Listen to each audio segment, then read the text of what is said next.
Dear Agniveer aspirants, നിങ്ങൾക്കുള്ള ഏറ്റവും പുതിയ ഒരു അപ്ഡേറ്റുമായിട്ടാണ് ഞാൻ ഇന്ന് വന്നിരിക്കുന്നത്. നാളിതുവരെ അഗ്നിവീർ പരീക്ഷ ഇംഗ്ലീഷ്, ഹിന്ദി ഭാഷകളിൽ മാത്രമേ എഴുതാൻ കഴിയുമായിരുന്നു. എന്നാൽ 2025 നോട്ടിഫിക്കേഷൻ പ്രകാരം ഇംഗ്ലീഷ്, ഹിന്ദി ഭാഷകൾക്ക് പുറമെ മലയാളം, തമിഴ്, കന്നഡ, ഒറിയ, ഉറുദു തുടങ്ങി 13 ഭാഷകളിൽ പരീക്ഷ എഴുതാം. ഈ പരീക്ഷകൾ മലയാളത്തിൽ എഴുതാമെങ്കിലും ഇംഗ്ലീഷിൽ തന്നെ പരീക്ഷ എഴുതാൻ കഴിയുന്ന ആൾക്കാർ അത് ഓപ്റ്റ് ചെയ്യുന്നതായിരിക്കും നല്ലത്. കാരണം ലൈഫിൽ നമ്മൾ ഒരുപാട് പരീക്ഷകൾ എഴുതേണ്ടതാണ്. അവിടെ എല്ലാം നമുക്ക് മലയാളത്തിന്റെ ക്വസ്റ്റ്യൻ കിട്ടിക്കൊള്ളണമെന്നില്ല.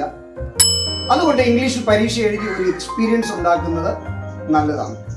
മാത്രവുമല്ല, സയന്റിഫിക് ആയിട്ടുള്ള ടേംസ്, കൺസെപ്റ്റുകൾ, ഐഡിയകൾ ഇവയെല്ലാം അതുപോലെ തന്നെ ആയിരിക്കും മലയാളത്തിലും ഉപയോഗിക്കുക, മലയാളം ക്വസ്റ്റ്യനിലും ഉണ്ടാവുക.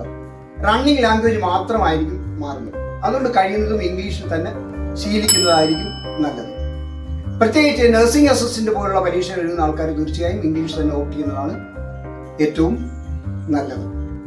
ഇനി നിങ്ങൾ മലയാളം ഭാഷ ഓപ്റ്റ് ചെയ്യുന്നു എങ്കിൽ അത് ആപ്ലിക്കേഷൻ സമർപ്പിക്കുന്ന സമയത്ത് തന്നെ നിങ്ങൾ മലയാളം പ്രിഫേർഡ് ലാംഗ്വേജ് ആയിട്ട് കൊടുക്കണം. എങ്കിൽ മാത്രമേ പരീക്ഷയുടെ ക്വസ്റ്റ്യൻ പേപ്പർ മലയാളത്തിൽ നിങ്ങൾക്ക് ലഭിക്കത്തുള്ളൂ.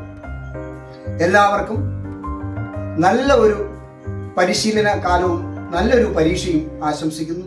നന്ദി, നമസ്കാരം.